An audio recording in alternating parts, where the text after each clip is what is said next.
Halo teman-teman, Natal Indonesia, di mana saja berada, semoga teman-teman selalu sehat, dilimpahkan banyak rezeki. Nah, kali ini kita membahas ya materi sitologi darah dan hematologi konfirmasi, yaitu pewarnaan sitokimia hematologi. Nah, seri selanjutnya setelah kita membahas 3 pewarnaan sebelumnya, ini yang keempat yaitu pewarnaan leukosit alkalin fosfat, yaitu LAP. Mari kita simak di channel Aptel Indonesia mengenai pulasan fosfatase alkali. Fosfatase alkali ini pulasannya berdasarkan adanya enzim ya. Adanya enzim leukosit yaitu alkali fosfatase di dalam granula dan sitoplasma sel jajaran granulosit. Jadi dapat dipergunakan untuk membedakannya dari leukosit-leukosit lainnya. Hasil pulasan ini memberikan petunjuk dalam membedakan leukositosis oleh leukemia granulositik kronik dari leukositosis oleh sebab-sebab lain. Jadi nanti ada skornya tinggi, nanti ada skornya yang rendah. Jadi sangat tinggi, ada yang sangat rendah. Oke, lanjut lagi ya, kita sebelum membahasnya lanjut lagi kita pulasan fosfatase alkali. Enzim LAP ya kan merupakan enzim yang terdapat dalam granula sekunder dari sel polimorfonukleer atau PMN atau neutropil segmen. Aktivitas LAP ditemukan pada sitoplasma dari neutropil, osteoblast, sel endotelial vaskular, dan mungkin juga ada di limfosit.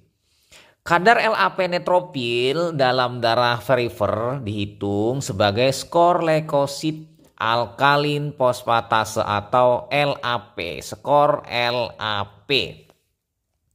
Nah, yang kita bahas kali ini yaitu metode Kaplow LAP. Prinsipnya pada granula neutrofilik terdapat enzim alkali fosfatase atau AP yang mampu menghidrolisis substrat yang mengandung naptol fosfat menjadi produk yang berikatan dengan zat warna membentuk kompleks berwarna biru. Nah, untuk ringkas reaksinya ya teman-teman seperti ini. Naptol fosfat oleh LAP, maka naptol dan fosfat terpisah ya. Naptolnya ini bereaksi dengan pas blue BB menjadi azodie. Warnanya biru. Jadi warna akhirnya adalah biru. Lanjut lagi, larutan apa saja yang diperlukan? Nah, larutan yang diperlukan di sini pertama, larutan perekat atau fiksasi. Formalin 40% 10 ml, metanol absolut 90 ml, simpan dalam lemari es freezer. Sebagian larutan diambil dan ditaruh pada suhu 5 derajat. Kemudian larutan stok propanadiol 2 amino 2 metil 1,3 propanadiol 10,5 gram dalam Aquades 500 ml. Yang ketiga larutan kerja baper propanadiol, ini bapernya ya. Larutan stok propanadiol 0,2 molaritas 25 ml, HCl 0,1 N 5 ml dan Aquades 100 ml. Dan pH-nya diatur harus 9,75 dan simpan dalam lemari es. Berarti di sini pH-nya diatur alkali. Lanjut lagi di sini untuk larutan substrat pH-nya 9,5 sampai 9,6. Karena di sini alkali jadi pH-nya harus alkali, pH-nya tinggi sekitar 9 ke atas. Natrium alpha naptil fosfat 35 mg pas blue RR. Kemudian 35 mg larutan kerja propanadiol ya 35 ml saring, atau ini harus segar dan tidak boleh ditunda ya.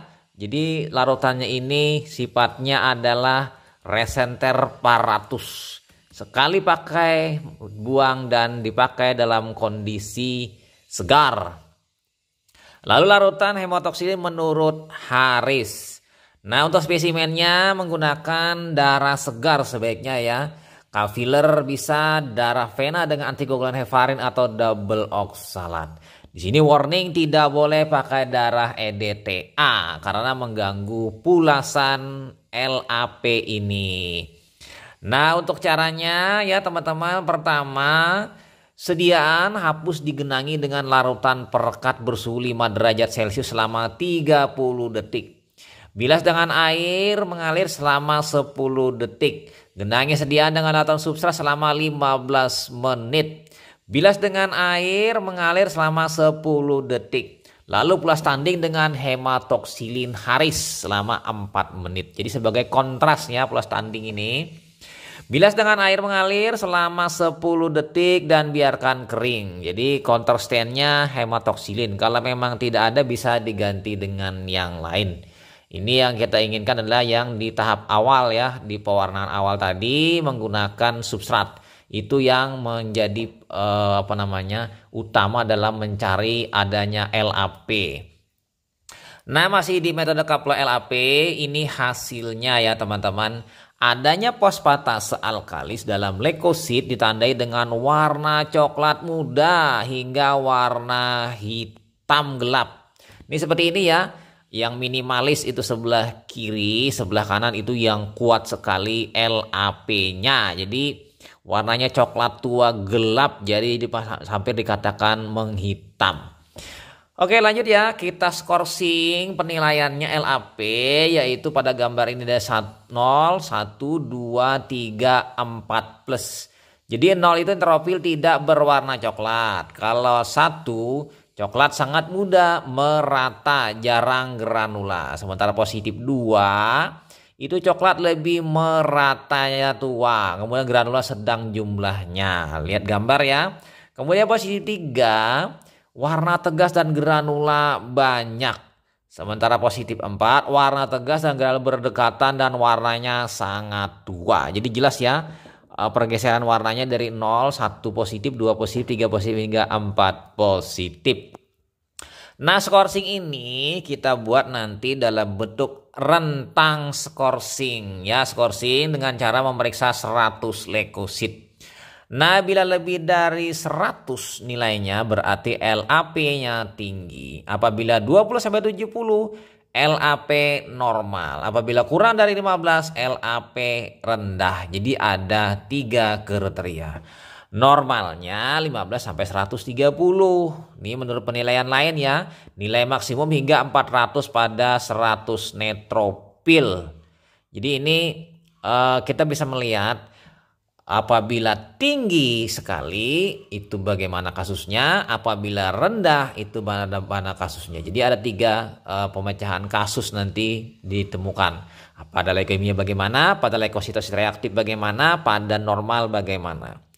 Nah, untuk interpretasi hasil secara klinis, leukositosis oleh infeksi menghasilkan skor LAP tinggi. Berarti dia kasusnya di lebih dari 100 nanti. Pada leukemia granulositik kronik, skor LAP rendah. Berarti dia kasus ketiga. Sementara yang kedua itu adalah yang normal. Tidak ada gangguan keduanya. Nah, kita lihat di sini ya, kondisi abnormal LAP. Nah, skor LAP-nya di bawah 15 atau rendah.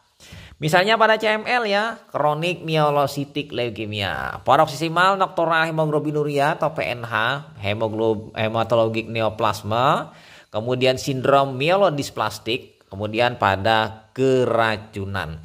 Sementara skor LAP di atas dari 130, ini mungkin pada infeksi, growth faktor terapi, myeloproliferative disorder selain CML, inflammatory disorder, kehamilan, kontrasepsi oral, stres, obat di sini litium, kortikosteroid dan estrogen. Jadi di sini ada 2 sisi yang berbeda, rendah dan tinggi. Nah, sebagai penutup ada beberapa hal yang harus diperhatikan. Yang pertama, hapusan darah harus segera dibuat sebelum 30 menit. Sebab aktivitas LAP menurun dengan cepat pada penggunaan EDTA. Yang kedua, hapusan harus segera dicat dalam waktu 6 jam. Wah, ini harus cepat ya pengerjaannya, tidak boleh ditunda. Artinya kalau spesimennya dikirim berarti harus dalam waktu limit di bawah itu ya sudah diwarnai dan siap untuk diperiksa. Nah, pastikan ya pewarnaan masih baik dan belum memasuki masa kadaluarsa, dan penggunaan regen yang sekali pakai buang itu juga diperhatikan ya, yang resenter paratus segar dibuat lalu dipakai untuk 1 kali.